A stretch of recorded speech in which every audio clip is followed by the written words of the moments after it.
मैं अजय कुमार वाराणसी उत्तर प्रदेश से आपके अपने चैनल नौ सेक्शन पे स्वागत करता हूँ। बच्चों देखिए, बल, दाब और ऊर्जा से विभिन्न ईयर्स श्रेष्ठा एग्जाम में अलग-अलग क्वेश्चंस आए हुए हैं। जिन भी बच्चों ने अगर अभी व्हाट्सएप ग्रुप नहीं ज्वाइन किया है, जरूर ज्वाइन कीजिएगा। वीडियो के डिस्क्रिप्शन में आपको लिंक मिल जाएगा। तो इस टॉपिक से देखिए लगातार सवाल आ रहे हैं, 2025 में भी आए हैं। जो 21 दिसंबर को आपकी परीक्षा है उसमें बच्चों ये सवाल बदल के आ सकते हैं, जैसा मैं अन्य प्रश्न को बता रहा हूँ। तो आप पुरानी प्लेलिस्ट अवश्य देखिए, 2022 से मैंने प्लेलिस्ट बताई हुई है, वैसे ही प्रश्न आने वाले हैं। तो यहाँ पर देखिए हमें मैच करना था चुंबकीय बल, गुरुत्वाकर्षण बल, पेशीय बल और स्थिर ऊर्जा। तो यहाँ जब हम मैच करेंगे तो बच्चों इसका जो पहला ऑप्शन है आपके सामने सही आएगा। चुंबकीय बल क्या है? यह एक असंपर्क बल है, यानी कि नॉन कॉन्टैक्ट फोर्स है। इसके बाद हम देखते हैं गुरुत्वाकर्षण बल क्या है? पृथ्वी की ओर है, सूरज और पृथ्वी का। पेशीय बल क्या है? मांसपेशियों द्वारा, जो मसल्स के द्वारा लगाया जाता है। और स्थिर विद्युत बल जो है आपका आवेशित वस्तु है। तो यहाँ पर बच्चों 59 का आपका ऑप्शन नंबर 1 जो है वो सही।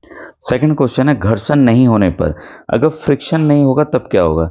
तो गतिशील वस्तुएं नहीं रुकेंगी, लगातार वो चलते रहेंगी। ठीक है, जैसे आपने कोई गेंद फेंकी, वो लगातार चलती ही रहेगी, तो ऐसा होता नहीं है।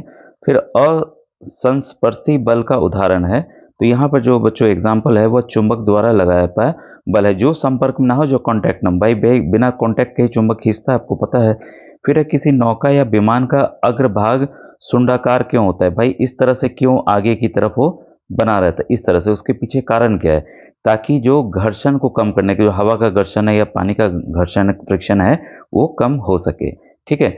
नेक्स्ट क्वेश्चन है कि ब्रह्मांड में m द्रव्यमान का प्रत्येक पिंड प्रत्येक अन्य पिंड पर एक बल लगाता है, यह बल क्या कहलाता है? ये तो काफी सिंपल आंसर है।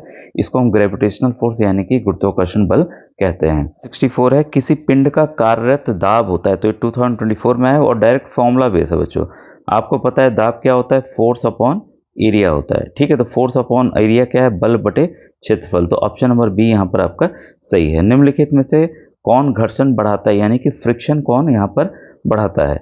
तो ये वाहन के टायरों का पादकुट होना, जो टायर होते हैं, ठीक है, उसमें ऐसे ऐसे कटिंग्स बनी रहती है, उससे क्या होता है? फ्रिक्शन जो है वो बढ़ जाता है। फिर नेक्स्ट क्वेश्चन, निम्नलिखित में से कौन सा बल के द्वारा नहीं किया जा सकता?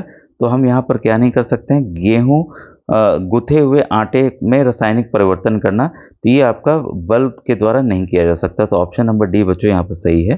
ठीक है, नेक्स्ट क्वेश्चन है, एक चलती हुई खिलौने का निम्नलिखित में से किस सतह पर अधिकतम घर्षण बल का अनुभव करेगी?